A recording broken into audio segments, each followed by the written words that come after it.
Donc maintenant qu'on a créé notre bosal, on va le régler sur la tête de notre cheval.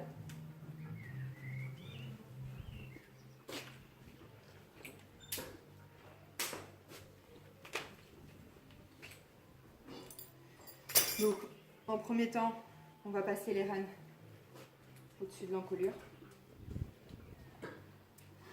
Moi j'aime bien écarter un peu les branches pour aider à passer le nez et ne pas heurter les parties sensibles des naseaux de mon cheval.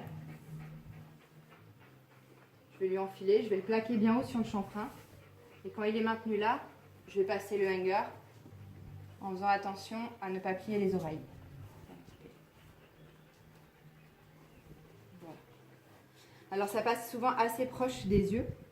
Donc on peut déjà un peu dégager les cils.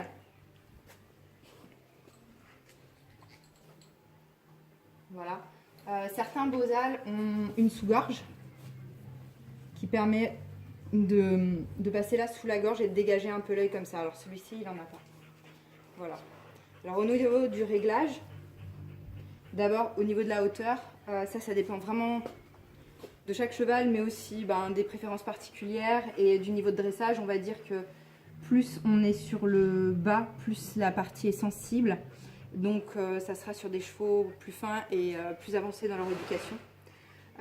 Plus on est haut, on est sur une partie solide du chanfrein. Donc sur des jeunes chevaux, on va se placer un peu plus haut. Voilà, on voit que ça mouille, c'est bien moulé. Voilà, il n'y a pas d'espace de jour entre.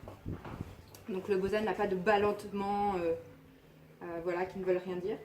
Par contre là on voit en dessous qu'on a beaucoup trop d'espace. D'accord, donc j'ai pas fait assez de tours en dessous.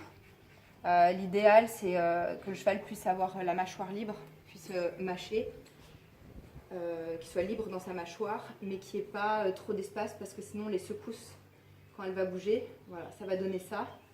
Et donc ça va donner des mauvaises indications au cheval. Et c'est pas du tout ce qu'on recherche. Donc là, je vais lui enlever et je vais rajouter des tours. Donc pour ça, je ne suis pas obligée de tout défaire.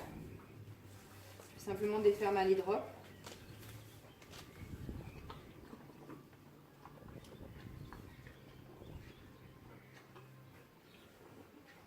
On va voir déjà en rajoutant 2 tours.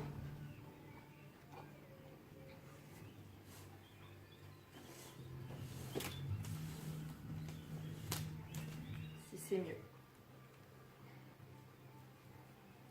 Donc là, vous voyez que j'ai 2 tours avant les rênes, j'ai 2 tours après les rênes. C'est vraiment le maximum qu'on puisse avoir.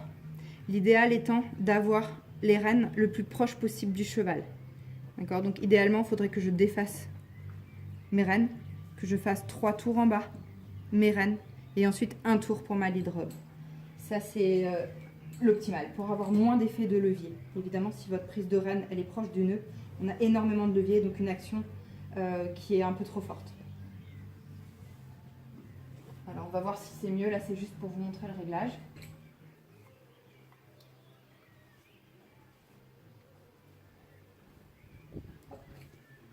Voilà. Donc là, c'est pas mal. On peut voir au niveau de l'action. Voilà, ça va agir et céder immédiatement. Donc là, ça me plaît bien. Je vais vous montrer un autre truc. C'est pour accrocher le cheval. Si jamais on met pied à terre, qu'on veut soit le longer et qu'il y a encore un peu de résistance au niveau du travail au sol, ou simplement l'accrocher à un mur avec ce matériel. Là, c'est très fin, c'est pas très résistant. Donc on peut fabriquer un licol avec les mécates. Donc on va plaquer la rêne gauche le long du montant, faire pendre toute la rêne à droite. On va venir chercher la mécate, on va emmener la lead rope et on va repasser au-dessus de la tête du cheval. En fait, ça va lui faire un collier.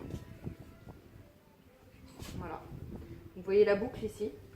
Cette boucle-là, on va pouvoir ensuite la passer par-dessus le in-knot à l'intérieur du bosal. Et là, il va falloir que je le refasse parce que mes rênes sont trop courtes et j'ai pas la place de reprendre mon in-knot. Donc on va refaire.